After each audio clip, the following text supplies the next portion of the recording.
Paz seja convosco. Amém. Louvamos a Deus por mais este dia. Inserir essa oração da política internacional, porque você não pode estar nesse mundo e não estar vendo o que está acontecendo. Tá? Nós vemos quase que uma cópia, ainda não, mas quase que uma cópia da Guerra Fria que teve na década de 70 entre Estados Unidos e Rússia, em que as coisas elas aconteciam nos bastidores, mas que influenciavam grandemente os países. A gente vê os Estados Unidos com o novo presidente tomando uma série de medidas, algumas aparentemente boas, outras muito ruins, e gerando um conflito internacional de grande monta. Tem-se havido uma polarização, ou seja, uma união em torno de ideias muito perigosa, entendeu? E nós vemos claramente uma direita e uma esquerda, e aí ou você é um ou é outro. As pessoas elas estão sem meio termo, e aí ou você se alia aos Estados Unidos ou você se alia à China e os seus aliados, e isso é muito, muito perigoso. A Primeira Guerra Mundial aconteceu dessa forma, a Segunda Guerra Mundial aconteceu dessa forma, e nós temos visto essa confusão sendo instaurada. Então não ache que o teu mundo ele se limita às suas contas ou ao teu negócio, porque não é assim, tá? Então a gente tem que viver a nossa vida, a gente tem que fazer as coisas do dia a dia, mas nós temos que sim olhar para o cenário internacional, que está bem, bem complexo. Além desse cenário internacional, você também tem que olhar para o seu cenário interno. Nós temos trabalhado esse tema da busca da santidade. Se você está perdendo os temas por qualquer motivo que seja, simplesmente você vai se defrontar com conflitos e problemas. Dentro da oração do Nicolas, ele fala da condição das virgens nécias que não tem azeite, é exatamente isso. Nós temos procurado aqui na nossa igreja, Deus tem nos concedido alguns benefícios, mas nós temos procurado trazer ensinamentos cristãos para que você seja capacitado às lutas do dia a dia. Esse tema da busca da santidade tem a ver com a melhoria do nosso interior, do nosso ser, que é muito mais importante do que as coisas diárias que você pode resolver ou não resolver, mas que tem apenas consequências temporais. Finalizamos na semana passada o tema dentro da busca da santidade, da mortificação do pecado, que é algo que é minha responsabilidade, sua responsabilidade. E o subtema dessa semana é a disciplina pessoal, o que nós temos que fazer. Então eu vejo, não só nas mídias sociais do mundo, mas da nossa igreja, essa fidelidade, entendeu? À academia, com postagem e tudo mais. Você tem que ser, sim, cuide da sua saúde, cuide do seu físico, mas cuide da sua vida espiritual. Essa disciplina, ela tem que ser expandida para todas as áreas das nossas vidas. Quero convidar, primeiro tema, primeiro texto, 1 Timóteo.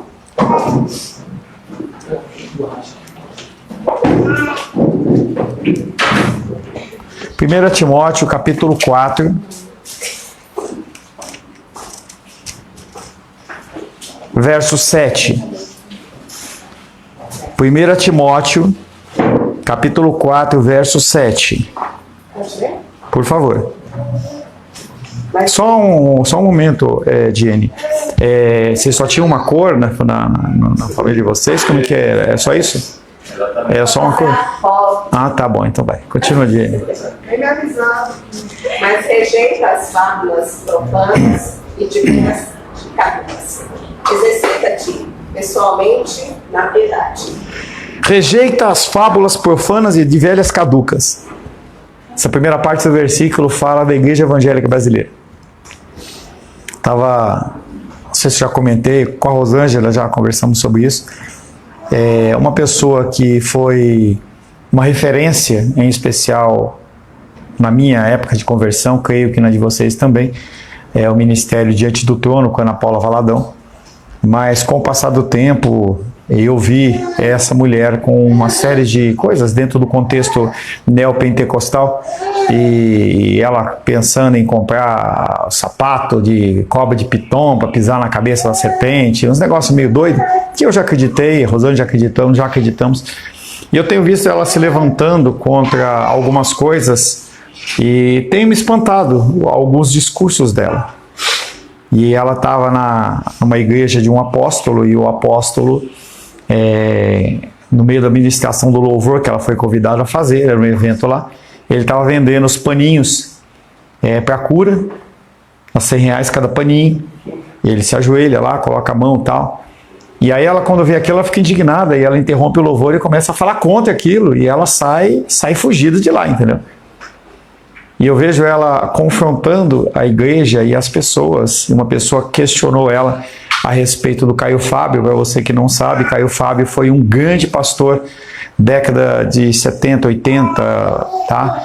Ele era uma pessoa influenciadora, entendeu? Forte, entendeu? Dentro do contexto evangélico, ortodoxo, assim como Silas Malafaia era. E esse homem, Caio Fábio, ele caiu em pecado. E ele ficou sumido do cenário evangélico por volta de 10 anos, e ele ressurge com umas ideias mirabolantes, malucas, entendeu? E é considerado pela grande maioria dos cristãos ortodoxos como um herege. E aí ela fazendo as declarações dela, e ele tece um comentário aprovando as falas dela. E aí uma pessoa comenta dentro lá da postagem que ela estava fazendo, lá do vídeo dela lá, que o cara pergunta: o que você acha do Caio Fábio estar te apoiando? E ela começa a perceber que as pessoas começam a olhar para ele, se ele que é herege, entendeu? Dentro de um conceito, está apoiando ela, então ela também é herege. E aí ela começa a falar assim: o que ele caiu foi prostituição e adultério. E se você olhar hoje no púlpito das igrejas, isso aí é uma coisa comum. Uma grande denominação mudou inclusive a sua legislação para que, se você você quer se separar da sua esposa, você pode se separar. Não é só pelo repúdio e traição, não. Então, se você não gosta mais, não tem, você tem essa liberdade. Então, é exatamente o que o apóstolo Paulo está falando. Rejeita as fábulas enganosas e as historinhas de velhas caducas, profanas. Porque as igrejas, elas estão pautadas em coisas que não são o evangelho.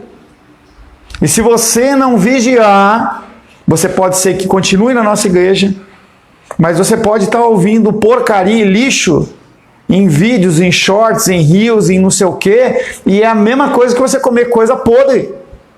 E se você come coisa podre, você vai se contaminar. Em algum momento, o teu coração ele vai ficar contaminado. E aí o apóstolo Paulo, na segunda parte do versículo, ele fala: não basta você apenas rejeitar, você tem que se exercitar pessoalmente na piedade. Não abandona só uma coisa. Lembre-se daquele versículo lá de Mateus, em que o Espírito sai do cara, vai, anda, tal, não acha de morar, volta com 7 piores do estado da pessoa. O final é pior do que o primeiro. Então você tem que vigiar nas coisas que você fala, no que você pensa, naquilo que você posta, naquilo que você compartilha, porque você pode achar que não, mas um peso que você tem em proclamar o evangelho ou você compartilhar um lixo é uma palavra pregada, e você vai ser julgado por isso. O apóstolo Paulo está falando sobre essa questão da disciplina pessoal. Na vinda para cá eu falei com a Rosângela assim, o que seria do mundo se acontecesse algo e o celular, pum, ele só fizesse ligação hoje? Talvez as pessoas entrassem em depressão, não tivessem mais como conversar com as outras. Eu tenho batido nessa tecla, já tem quase 10 anos, entendeu? Ligue para as pessoas. Não fica nessa aí de mensagenzinha, carneirinho, ovelhinha, entendeu? O que seria das pessoas se elas tivessem que pegar o telefone e falar assim: Nicolas, como você está? Verbalmente. Será que as pessoas elas conseguiriam voltar a essa época das cavernas? Porque as pessoas não sabem mais se comunicar, não sabem mais conversar. Rejeite, porém, as fábulas profanas e tolas, e exercite-se na piedade, uma ordenança, como foi a mortificação pessoal a mortificação dos pecados. É possível estabelecer convicções em relação a uma vida de santidade e até mesmo fazer um compromisso definitivo a essa finalidade, mas sem atingir o alvo. Quantas pessoas começam um ano com propósitos? Quantas pessoas em igrejas, e nós fizemos parte de igreja, eu acho legal. Propósito de vida 2025. Aí você escreve lá, recorta o negocinho, coloca na caixinha lá, de preferência com uma boa oferta, entendeu? Para ser recebido no altar do Senhor.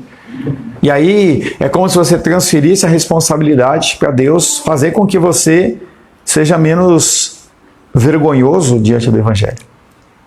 Que você seja mais amável com seu cônjuge, com seus familiares, que você seja mais respeitoso em relação às coisas do dia a dia. Só que nem sempre as pessoas atingem o alvo. Na verdade, quase nunca as pessoas atingem o alvo. O alvo ele vai se dissolvendo. Se você pegar um copo d'água e você colocar açúcar nele e decidir mexer, você vai perceber que primeiramente o açúcar ele fica no fundo e depois ele vai se dissolvendo, fica como se fosse uma água meio caramelada, assim, alguma coisa desse tipo. Até que, pelo tanto você agitar, aquela água, ela fica, o açúcar se dilui dentro da água. Muitas vezes as nossas motivações, elas são como isso. Elas deixam de ter a aparência de qualquer forma e a gente acha que, não, eu vou passar para um próximo objetivo, porque eu não consigo. A vida está cheia de resoluções falhadas. Quantos propósitos você já fez? De mudar, de fazer, entendeu? E isso se abandona. Eu falei para vocês que eu tenho alguns propósitos que eu estou estabelecendo. De pelo menos, entendeu? Uma vez por dia, ler uns 15 minutos das Escrituras. Ontem, quando foi, acho que era 15 para meia-noite, eu já deitei com a Rosângela, eu olhei para ela e falei assim, Rosângela, esqueci de ler a Bíblia. E aí eu pulei da cama e fui ler. Mas será que isso é algo que a gente faz com frequência? Realmente fazer aquilo que nós propusemos nos fazer? Cumprir realmente aquilo? Podemos determinar pela graça de Deus acabar com um certo hábito pecaminoso. Papel aceita qualquer coisa. E a sua palavra ela pode ser lançada a qualquer momento. Você pode lançar as palavras ao vento. Nós podemos abrigar pensamentos, determinamos pela graça de Deus acabar com um certo hábito pecaminoso e mesmo assim abrigar na nossa mente pensamentos sensuais, criticar o nosso irmão ou qualquer outro tipo de pecado, porque nós declaramos verbalmente algum tipo de voto ou compromisso, mas quem conhece o coração humano a não ser Deus que sonda os pensamentos? Não atingimos esse processo em santidade que tanto desejávamos.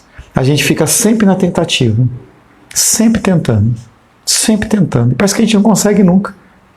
E aí, a vida dos nossos filhos, a vida dos nossos netos, das pessoas que trabalham conosco, elas são afetadas de uma forma negativa.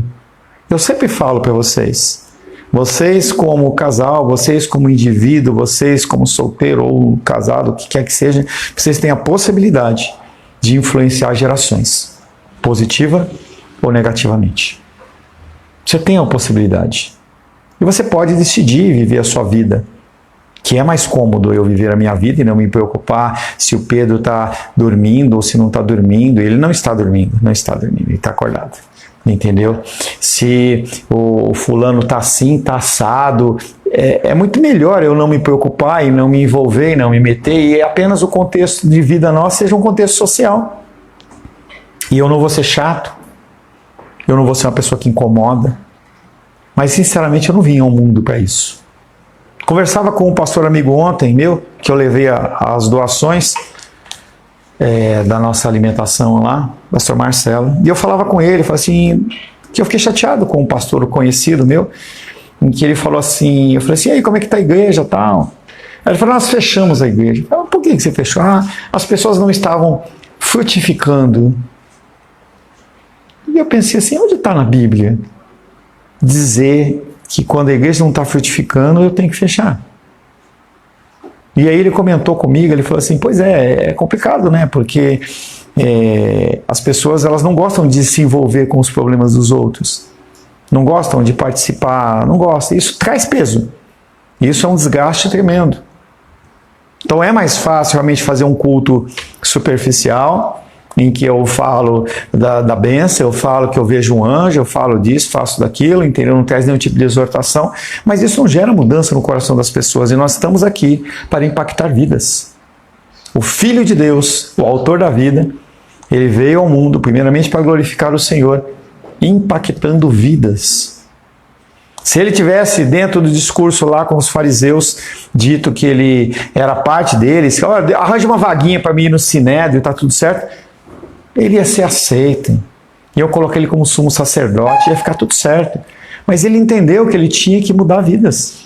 E através do sacrifício dele lá atrás, você é alcançado hoje. Como que eu e você, ditos cristãos, nós vamos decidir viver uma vida comum, sem mudar nada, sem nenhum tipo de disciplina espiritual? Jay Adams, um grande pastor, uma pessoa que criou, digamos assim, o conceito do aconselhamento bíblico, ele diz assim: você pode ter procurado e tentado obter santidade instantânea. Não existe isso. Nem o miojo ele é instantâneo. Ele demora 3 minutos para ficar pronto. E eu aboli isso da minha vida também, tá? Não existe tal coisa de santidade instantânea. Queremos alguém que nos dê 3 passos fáceis para a santidade e nós iremos segui-los.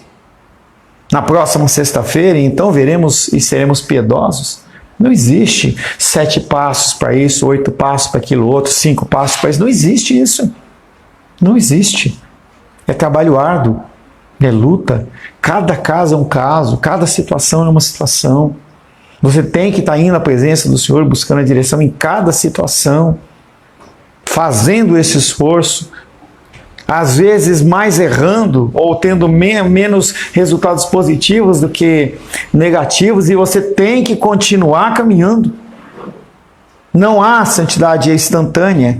O problema é que a santidade não se adquire dessa maneira, pois a santidade passa por uma coisa chamada disciplina, que é a minha aplicação diária. É eu não abandonar o processo enquanto eu não ver o resultado. Então vocês sabem que eu gosto muito é um dos lazeres que eu tenho com a Rosângela, a gente vê filme, vê série. Eu estava vendo uma série de sobrevivência em que o objetivo dos caras era criar fogo natural. E como é que fazia aquilo? Coloca aquele pauzinho lá e coloca o outro e fica fazendo assim. E aí os caras ficaram mais de 2 dias tentando fazer aquilo debaixo do sol. Os caras começavam a chorar. E aqueles que perseveravam conseguiram fazer. E os que não conseguiram, eles foram eliminados. Essa perseverança é a perseverança que nós temos que ter em relação à busca da nossa santidade. O conceito de disciplina, no entanto, muito suspeito na nossa sociedade atual. A nossa sociedade ela não consegue ver esse conceito como um conceito interessante de disciplina. Então, uma coisa interessante dentro do mercado, das coisas que eu faço, que é o mercado de criptomoedas, ele sobe e desce, eu vejo pessoas perdendo muito dinheiro. Porque um dia você tem muito, no outro dia ele derreteu. Essa noite derreteu 7% dentro do mercado, e aí a pessoa vê o dinheiro dela desaparecendo, e aí ela fala assim, vou vender, a hora que alguém vai, e bumba, a Rosângela vem e fala assim, essa hora que as pessoas ganham dinheiro e compram. Eu falei, exatamente. As pessoas elas não sabem lidar com as dificuldades e elas abortam aquelas propósitos e aqueles planos que eles fizeram com tanta dedicação, mas eles não têm a perseverança de continuar. Parece contrariar a nossa ênfase sobre a liberdade em Cristo e muitas vezes cheira a legalismo e dureza. Como que você pode querer que eu seja uma pessoa disciplinada e continue trabalhando nesse propósito e fazendo isso? Não, eu sou livre em Cristo. Você é livre aonde? Essa liberdade que nós temos não é uma liberdade para você fazer o que você quiser. Nunca o cristianismo foi isso. Agora o povo está com uma ideia maluca que Jesus Cristo ele foi o primeiro socialista. Porque na época de Atos, as pessoas que eram cristãs, elas depositavam ao pé dos apóstolos a venda do carro, do boi, do terreno. Não, então a gente faz isso porque a gente é socialista. Jesus Cristo nunca foi socialista. O apóstolo Paulo ele vem batendo exatamente nessa tecla, dizendo, aquele que não trabalha não come.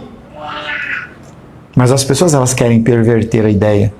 Essa ideia de uma disciplina, de eu ter que acordar, de eu ter que ler a Bíblia com a minha família, de eu ter que estudar, de eu ter que vir para a igreja, é algo que o mundo não entende. As pessoas entendem você ficar fazendo corrida pela cidade aí, vou correr 10K. Todo sábado eu tenho que correr 10K, todo domingo eu tenho que correr 10K. Mas se você falar que você vai para a igreja, o que é isso? Que perda de tempo, que desperdício. Correr 10K vale a pena. Está na casa do Senhor? Não. O conceito de disciplina, ele é suspeito na nossa sociedade. Paulo diz, entretanto, que devemos nos treinar e nos disciplinarmos para sermos santos. 1 Timóteo 4,7, a Diane já leu, quero pedir que a Luísa leia novamente, por favor.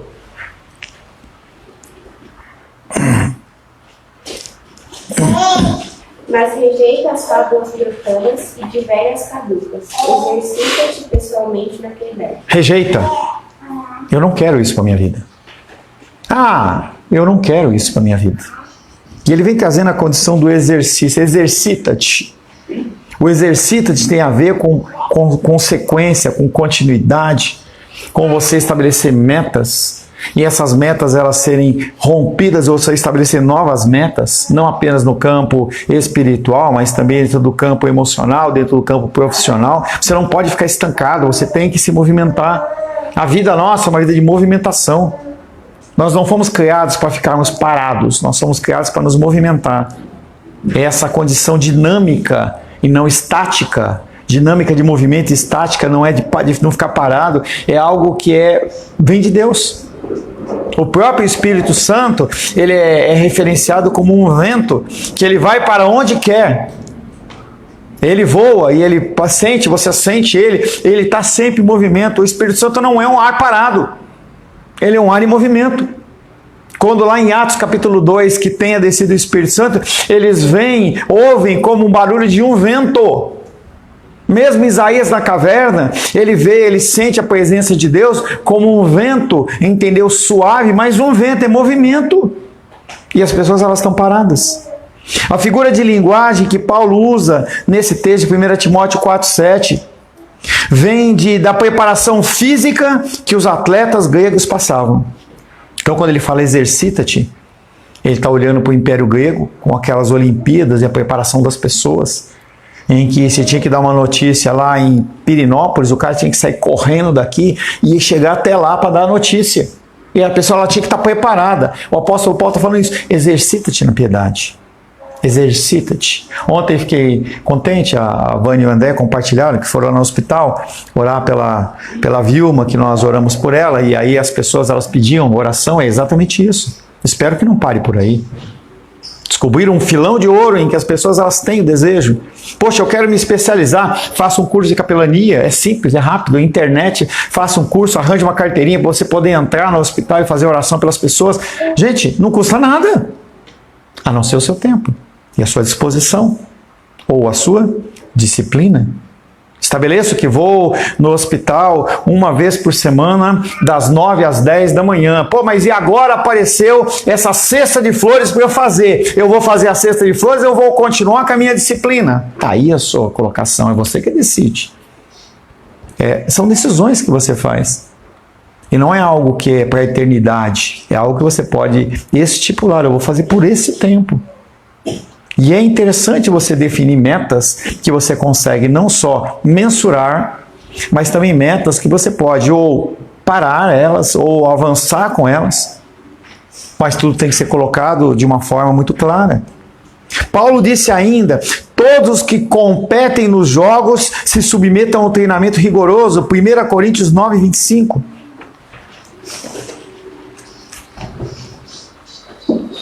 1 Coríntios, capítulo 9, verso 25.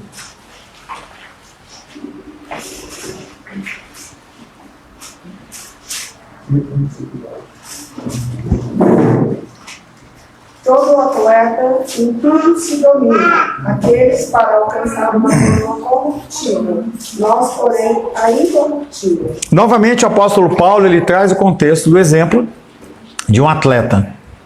Aquele atleta, seja um boxer, seja um homem que é fundista, que corre longas distâncias, se é uma pessoa que corre pequenas distâncias, 100 metros rasos, lança dardo, qualquer esporte que seja, ele tem um cuidado muito grande em relação à sua alimentação, por exemplo, ou às suas horas de sono, ou o que ele faz com o tempo dele vago ou não, quanto e como ele se exercita ou não. E aí o apóstolo Paulo fala, esses homens eles são rigorosos nos seus treinamentos. São pessoas que definem a meta, eu quero ser participante da Olimpíada de 2000 bolinha. E o cara vai se esforçar. Treinamento todo dia, 8 horas por dia. Muitas vezes, algumas vezes mais que 8 horas por dia. Treinamentos incessantes, o cara vai jogar vôlei, o cara fica lá treinando, o cara vai bater o escanteio, o cara fica lá colocando a bolinha, tênis. O apóstolo Paulo fala, essas pessoas fazem todo esse esforço para uma coroa corruptível. O que é uma coroa corruptível, pensando dentro do pensamento grego? Eram aquelas coroas de louros que se colocava na cabeça da pessoa e que naquele momento ela era bonita, mas que ele colocava aquela coroa depois em cima de um móvel ou qualquer coisa, aquilo definhava e ele jogava fora. A coroa que o apóstolo Paulo está falando que nós temos que alcançar é uma coroa incorruptível, ou seja, ela vai permanecer para sempre. Para sempre. Esse é o propósito e a chamada do apóstolo Paulo. Ele afirma que essa era uma atitude da sua vida, atitude essa que todo cristão deveria ter. Se eu me digo cristão, eu tenho que ter esse tipo de fala. 1 Coríntios capítulo 9, versos 24 a 27. Vânia, 24 e 25. André, 26 e 27, ou ao contrário, tanto faz.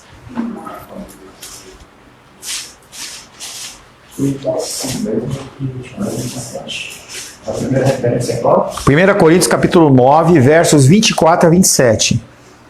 Não sabeis vós que os que correm no estádio, todos na verdade correm, mas um só leva o prêmio? Correi de tal maneira que os alcanceis. Todo atleta em tudo se domina. Aquele para alcançar uma coroa corruptível, nós, porém, a incorruptível. Assim como também eu, não sem meta, assim luto, não como desferindo golpes no ar, mas esmurro o meu corpo e reduzo a escravidão, para que, tendo pregado a outros, não venho eu mesmo a ser desqualificado. Verso 24, ele vem falando novamente sobre essa condição de as pessoas se esforçarem para só um ganhar o prêmio. 25, nós já meditamos. 26, ele vem falando assim, da mesma maneira que o atleta corro eu, mas não sem meta, não sem objetivo. Eu vou fazer tal coisa, eu vou cumprir tal desígnio, eu vou fazer isso, eu vou fazer isso. Ele estabelece uma meta, mas eu não vou fazer isso sem meta. Assim luto, não como desferindo golpes no ar. Se você não tem uma meta para a sua vida, você está como o apóstolo Paulo falando, desferindo golpes no ar. Você não tem um inimigo para você derrotar. Você não tem nada, você simplesmente está se movimentando de uma forma aleatória. Mas, e aí ele identifica qual que é o maior inimigo que Paulo tem. Ele mesmo. Mas esmurro o meu corpo e eu reduzo a escravidão. Ele sabe que o problema dele é ele mesmo. É o sono dele. É os desejos, a vontade. Eu esmurro o meu corpo e eu reduzo a escravidão. Para que, tendo pregado a outros, não venha eu mesmo a ser desqualificado. E uma grande preocupação do cristão é não ser apenas referência para os outros, mas ele olhar para no espelho e ele conseguir ver a figura de Cristo nele. Porque a pessoa ela vai pregar, ela vai trazer o evangelho, ela vai ensinar, ela vai ter igreja, vai ter trabalho social e tal. Se aquela pessoa, no íntimo dela, ela não for uma pessoa convertida, apesar dos frutos, ela vai para o inferno. Se um atleta se disciplina para obter um prêmio temporal, disse Paulo, quanto mais devemos nós cristãos nos disciplinar para obtermos uma coroa que dura eternamente. Como esses versículos indicam, a disciplina é um treinamento estruturado. Você tem que se preparar. Se você quer crescer em qualquer área da sua vida, você tem que pensar como fazer. Então eu tenho ajudado algumas pessoas dentro da organização financeira. Então um certo pastor chegou para mim e começou a pedir que eu ajudasse. E aí eu falei, bom, eu vou na profundidade que você quer. Aí ele pegou e apresentou lá o cartão de crédito, ele botou uma planilha muito bonitinha, analisamos, e eu falei com ele, eu falei assim, cara, 25% do seu orçamento é gasto com lanche e jantar fora de casa. Ah, mas a minha esposa, ela não gosta de cozinhar. Eu falei, mas ela trabalha fora? Não, ela é do lar. Eu falei, como é que você lida com isso? Vocês têm que sentar e conversar. O problema não é mais dinheiro, é como vocês estão gastando esse dinheiro. Foi um encontro, 2 encontros, não veio mais. Pastor, eu te agradeço, porque não quer mexer naquilo que precisa ser mudado. Então a gente tem que estabelecer metas. Eu quero fazer isso, eu quero fazer isso.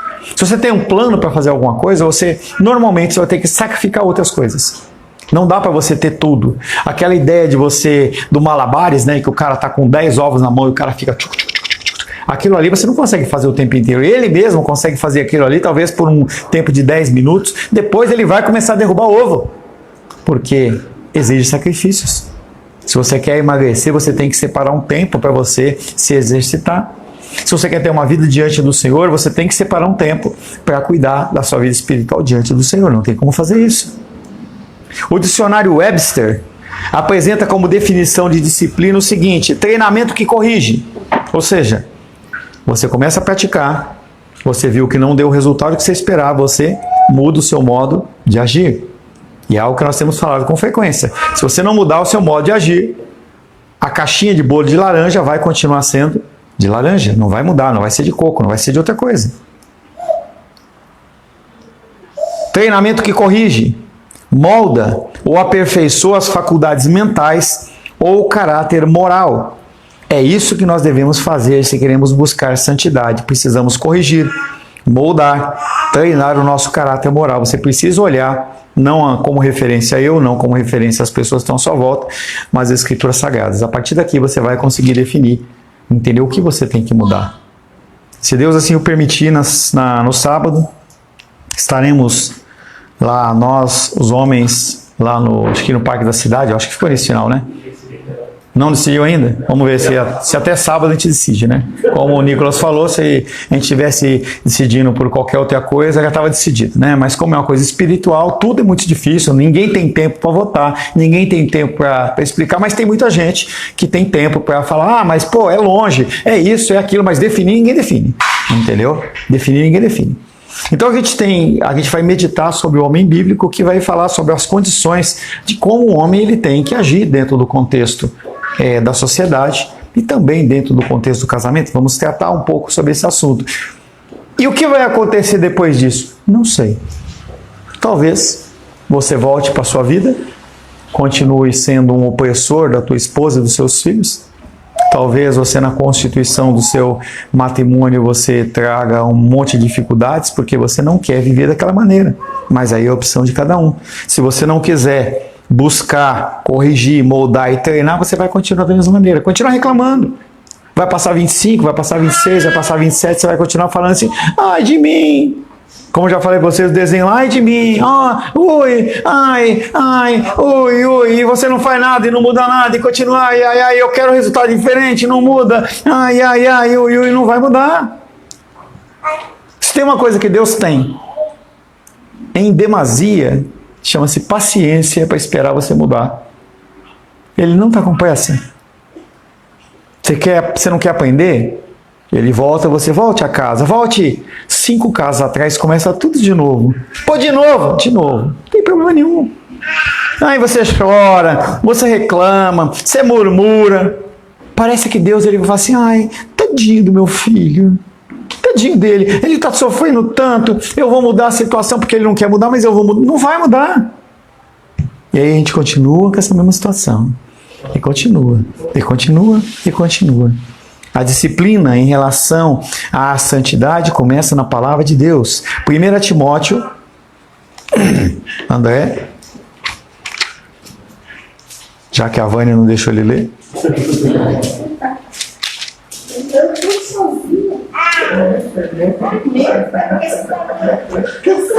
Aqui já 3,16. 3,16. Mas diz assim: tem cuidado de ti mesmo e da doutrina. Não. É sim. 3,16. Não, você está evidentemente grande. Perdão, está certo, estava errado mesmo.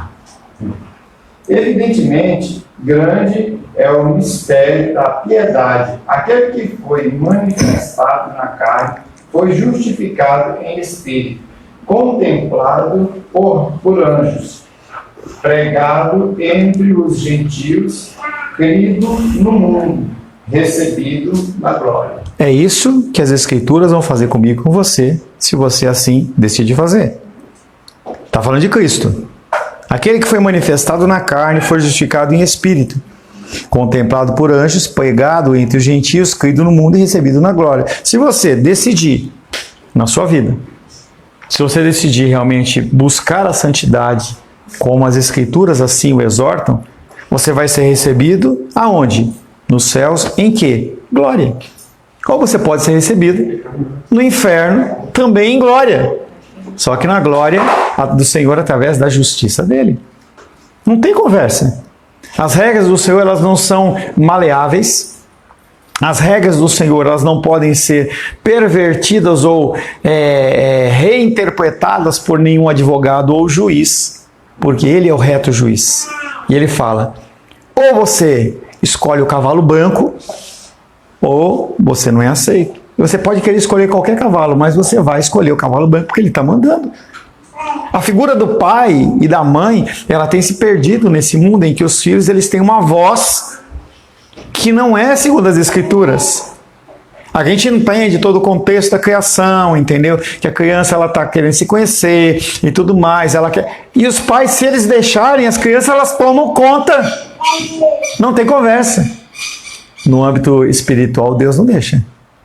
Ele não está preocupado se você é um novo na fé, se você é pequeno, se não é. A regra, ela é a mesma.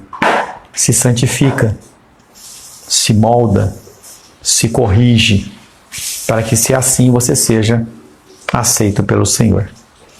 Nós vamos para o nosso intervalo e, se Deus assim o permitir, nós vamos retornar para o nosso segundo período. Que Deus te abençoe e te conceda graça.